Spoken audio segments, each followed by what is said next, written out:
ધોરણ 6 પ્રોજેક્ટ પ્રવૃત્તિ બુક. પાના નંબર 70. પ્રોજેક્ટ પ્રવૃત્તિ 31. મારો મિત્ર. તમારા ઘરની આસપાસ, ફળિયામાં કે ગામમાં દિવ્યાંગ વ્યક્તિ કે બાળક હોય તો તેની રૂબરૂ મુલાકાત લો. દિવ્યાંગ વ્યક્તિના જીવન ઘડતરની વાતો જાણો. તેમના અનુભવો નોંધો. તેમનામાં રહેલી શક્તિઓ અને પ્રેરણાત્મક બાબતોની નોંધ કરો. તમે કોઈ દિવ્યાંગ વ્યક્તિ કે બાળકને કોઈ પણ પ્રકારની મદદ કરી હોય તો અહીં નોંધો. વિદ્યાર્થી મિત્રો, આપણે અંધ ઉદ્યોગ શાળાની મુલાકાત લીધેલી તેના આધારે અહીં લખેલું છે. તમે ત્યાં જોયું હતું કેવા કેવા બાળકો છે એ કયા પ્રકારના અંધ હતા અને તેઓ કઈ કઈ પ્રવૃત્તિઓ કરતા હતા, કેવી રીતે આપણી જેમ નોર્મલ જીવન પસાર કરતા હતા, તેના આધારે મેં અહીં લખવા પ્રયત્ન કર્યો છે. ચાલો જોઈએ. અમારા શહેરમાં આવેલી અંધ ઉદ્યોગ શાળાની અમે મુલાકાત લીધી. ત્યાં અમને ઘણું બધું જાણવા અને શીખવા મળ્યું. અમને માત્ર 1-2 મિત્રો જ નહીં પરંતુ ઘણા બધા મિત્રો મળી ગયા. તેની અમુક બાબતોની નોંધ હું અહીં કરું છું. દિવ્યાંગ એટલે ખોડખાપણવાળા નહીં, પરંતુ દિવ્ય કે વિશિષ્ટ અંગો અને વિશિષ્ટ શક્તિ ધરાવતી વ્યક્તિ. જ્યારે ભગવાન કોઈ શરીરનું અંગ નથી આપતા અથવા તો પાછું લઈ લે છે તો અન્ય ઇન્દ્રિયોને જાગૃત કરી દે છે, જેથી એ વ્યક્તિ અન્ય વ્યક્તિ કરતાં કંઈક અલગ કરીને બતાવે છે. ભાવનગરના મહારાજા કૃષ્ણકુમારસિંહજીએ આઝાદી પહેલાં અંધ ઉદ્યોગ શાળાની સ્થાપના કરી હતી.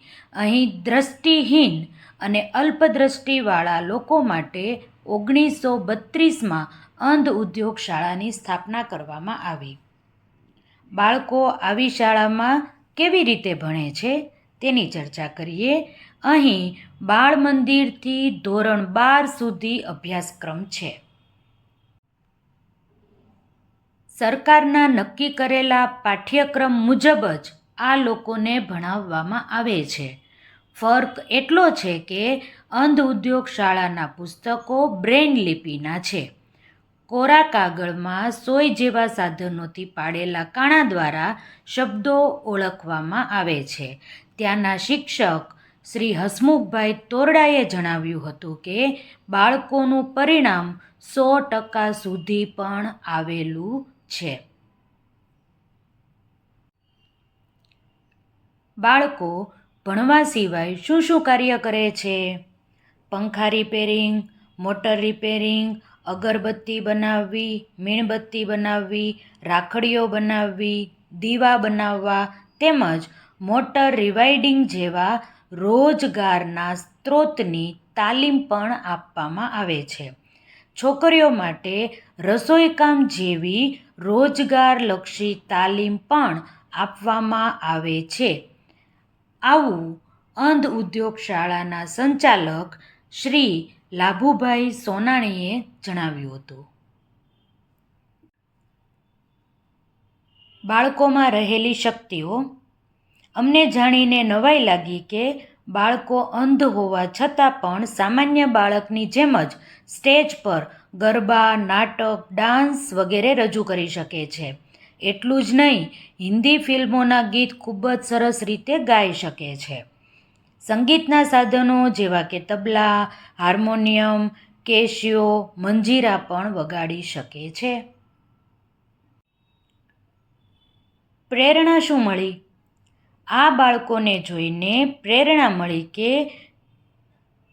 જો દિવ્યાંગ બાળકો હિંમત હાર્યા વગર આટલું બધું કરી શકતા હોય તો આપણે જીવનમાં ક્યારેય હારવું જોઈએ નહીં.